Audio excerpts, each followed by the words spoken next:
Hello student, यदि आप class 5 में पढ़ते हैं, कक्षा 5 में पढ़ते हैं और नवोदय विद्यालय 2024 में पेपर की तैयारी करना चाहते हैं तो छात्रों आप इस वीडियो को पूरा देखिए। और जो छात्र इस चैनल पर नए आए होंगे वह इस चैनल को सब्सक्राइब कर लें, क्योंकि उनके 2024 के पेपर की तैयारी जो है कि शुरू हो चुकी है और काफ़ी तेज़ी से कराई जा रही है। तो छात्रों, आज की इस वीडियो में हम आप सबके लिए नवोदय विद्यालय 2024 के लिए एक महत्वपूर्ण पेपर लेकर के आए हैं। यदि आप इस पेपर के वीडियो को देख लेते हैं तो आपके 2024 के पेपर की तैयारी काफ़ी ही अच्छी हो सकती है।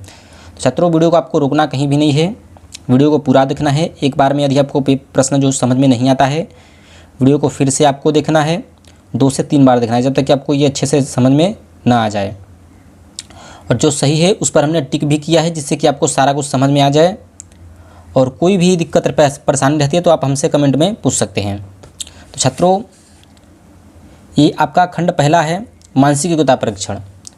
तो नवोदय विद्यालय में आपके 3 अनुभाग रहते हैं। पहले अनुभाग में मानसिक योग्यता परीक्षण, दूसरे अनुभाग में आपका रहेगा अंकगणित और तीसरे में भाषा परीक्षण।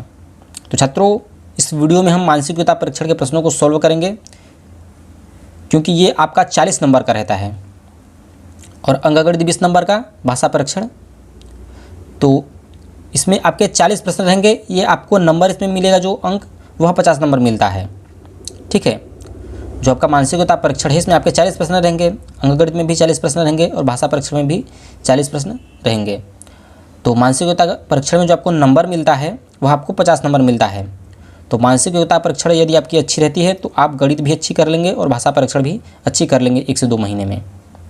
ठीक है, तो चलिए बिना देरी के वीडियो को स्टार्ट करते हैं और इसके प्रश्नों को सॉल्व करना शुरू करते हैं। तो छात्रों, ये आपका खंड पहला है। इसमें लिखा है निर्देश प्रश्न 1 से 4 तक। प्रत्येक प्रश्न में 4 उत्तर आकृतियाँ A, B, C तथा D दी गई है। इन चार आकृतियों में 3 आकृतियाँ कुछ हद तक सदृश हैं तथा एक अलग है। अलग आकृति को चुनकर संकलन उत्तर पत्रिका में हर प्रश्न के आगे दिए गए सही क्रमांक वाले गोले को काला करके उत्तर दें। छात्रों, ये इसके ऊपर क है और के है। ठीक है, ये थोड़ा सा मिट गया है किताब छपने के कारण, तो आपको इसे भी अच्छे से समझ लेना होगा, जिससे कि आपको कोई भी डाउट ना रह जाए। आपका को काला करके उत्तर दें। तो इधर आपकी समस्या आकृति हो गई, इधर आपकी उत्तर आकृतियाँ हो गई।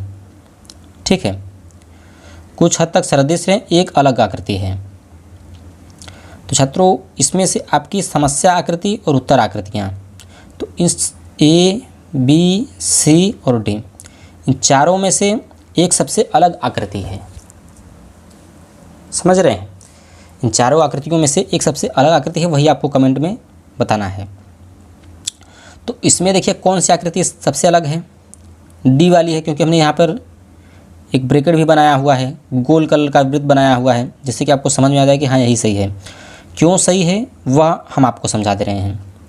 तो इस एरो को देखिए, इधर गया है, इस एरो को भी देख लीजिए और इस एरो को भी देख लीजिए। और इस एरो को देखिए, इनके पीछे देखिए ये वाला भाग है, इसके भी पीछे ये वाला भाग है, ये वाला भी इसके पीछे भाग है, मतलब तीनों एक समान है, ये सबसे अलग है। इस एरो में देखिए इस साइड भी वही है और इस साइड में भी वही नोकीला वाला भाग है, पीछे वाला भाग नहीं है इसमें, इसलिए सबसे अलग है। वैसे सबसे आपको अलग आकृति पहचाननी रहती है। इसमें देखिए प्लस का चिन्ह, बिंदु, प्लस का चिन्ह, बिंदु, प्लस का चिन्ह, बिंदु, और यहाँ पे गुणा का चिन्ह बिंदु है। ठीक है, इसलिए सबसे अलग है। और तीसरे को देख लेते हैं अब हम। तो तीसरे में भी आपका D वाला सही होगा। क्यों सही होगा आपको कमेंट में बताना है। ठीक है, और अब हम चौथे को देख लेते हैं।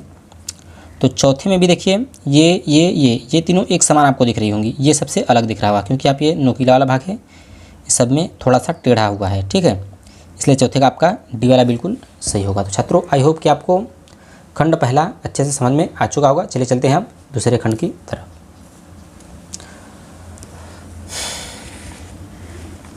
तो अब यहाँ से शुरू होता है आपका खंड दूसरा। तो खंड दूसरे के प्रश्नों को भी अब देख लेते हैं।